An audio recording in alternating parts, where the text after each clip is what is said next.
এই রাস্তাটুকু কোনো দিক দিয়ে লাদাখের চেয়ে কম না। একটু আগে যেই পাহাড় পর্বত পার হয়ে আসছি একদম পুরা গেছে।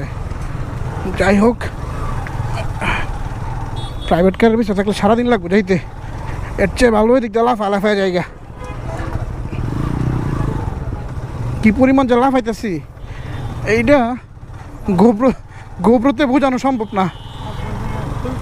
গতবারও ভাতিজার মন চাইলো কাচ্চি খাইতে, আজকে ভাতিজার মন চাইতেছে তেহারি খাইতে। তো সুলতান ডাইন থেকে মাটন তেহারিটা অর্ডার দিলাম, 2টা, আমার বাসার জন্য একটা। তো রাইডার দাঁড়ায় আছে, উপরে গেলে টাইম নষ্ট হয়, এই জন্য দিয়াবাড়ি থাকতে অর্ডার দিয়ে দিছি। এখন এখান থেকে রিসিভ করব। কল দাও ওই যে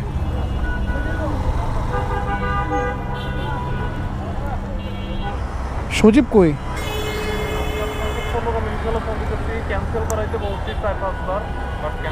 না, এই নাম্বারটা আগেরটা দেওয়া ছিল তো, নতুনটা অ্যাড করছে। এদিকে সজীব,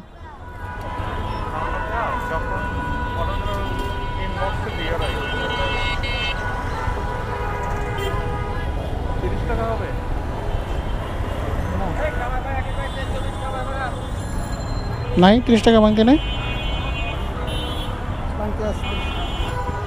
চলো সামনে একটা দোকান দেখে দাঁড়ায়, পানি খামনে আছি। এখন গাজীপুর চৌরাস্তায় ফ্লাইওভার দিয়ে পার হচ্ছি। শরীর খুবই ক্লান্ত, আর কথা বলার মতো এনার্জি নাই। সামনে যায় পুরা বাড়িতে যায় একটু মাঠা খাই, মাঠা খাইলে শরীরে একটু এনার্জি ফিরে আসে। সর্বশেষ আমরা এখানে মাঠা খাইলাম, যেটা আমরা অল টাইম খেয়ে থাকি এখানে। ঢাকা থেকে আসলে মানে শরীর খুবই ক্লান্ত থাকে, তখন 1 গ্লাস মাঠা খাইলে একদম সব ঠান্ডা, কলিজা ঠান্ডা। আর বর্তমানে পুরা বাড়ির মধ্যে এটাই বেস্ট বলা চলে। যাই হোক, চলে যাচ্ছি ভালুকা।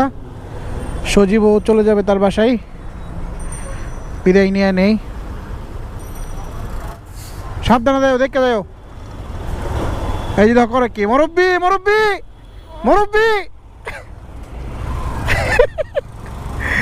ওকে, ডান, আল্লাহ হাফেজ।